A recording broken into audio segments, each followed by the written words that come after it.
एक गांव था जहां राय स्टार और उसके पापा रहते थे। वह बहुत गरीब थे। अक्सर उस गांव के लोग बीमार पड़ते ही रहते थे और वे भी रात के समय ज्यादा बीमार हो जाते थे। एक दिन राय स्टार के पापा रात के समय बहुत तेजी से बीमार हो गए। राय स्टार अपनी बाइक उठाता है और दवाई लेने अस्पताल जाने लगता है। बीच रास्ते में एक ब्रिज पड़ता था जहां रात को हर कोई नहीं जाता था, क्योंकि लोग कहते हैं कि यहाँ एक साया रहता है। राय स्टार उस दिन अपने पापा के लिए वहां से गुजरा। तभी ब्रिज के बीचों बीच जाकर उसकी बाइक खराब हो गई।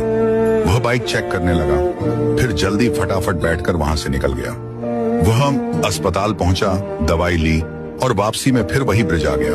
ब्रिज के ऊपर अपनी बाइक बढ़ाता ही है कि जैसे ही गाना गाने जैसी आवाज आने लग जाती है, राय स्टार भगवान का नाम लेता है और किसी तरह अपने घर पहुंच जाता है। वह दवाई अपने पापा को दे देता है।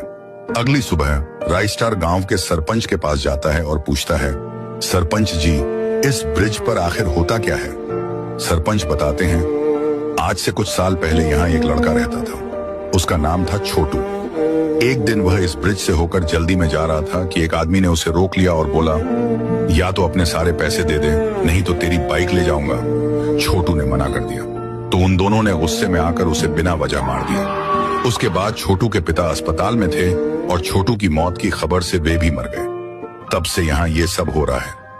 यह सुनकर राय स्टार दंग रह गया। राय स्टार सोचता है, मुझे किसी से उपाय पूछना चाहिए। वह एक साधु बाबा के पास जाता है जिनका नाम था टिल्लू बाबा। टिल्लू बाबा थोड़े मजाकिया थे। राय स्टार उनके पास पहुंचकर कहता है, बाबा मुझे उस ब्रिज के बारे में बताइए।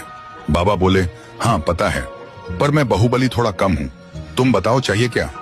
राय स्टार पूछता है, उस साये को शांत करने का उपाय क्या है?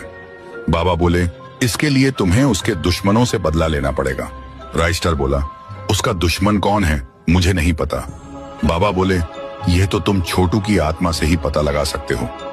उस रात राय स्टार ब्रिज पर बैठा रहता है। तभी छोटू की आत्मा आती है। आत्मा बोलती है, तुझे भी मारना है क्या? राय स्टार कहता है, नहीं, मैं तुम्हारा बदला लूंगा। मुझे बताओ तुम्हें मारने वाला आदमी कौन है? आत्मा कहती है, उसका नाम है हिप हॉप। वह फैक्ट्री पर राज करता है। राय स्टार तुरंत अपने घर जाता है, अपनी गन उठाता है और बाइक पर बैठकर हिप हॉप की फैक्ट्री पहुंचता है। राय स्टार बोला, तुमने छोटू को मार के अच्छा नहीं किया। हिप हॉप बोला, तुझे भी मरना है क्या? तो राय स्टार बोला, वो तो अभी पता लग जाएगा कौन जिंदा बचेगा। और राय स्टार अपनी गन उठाता है, हिप हॉप को वहीं पर मारकर हंसने लगता है।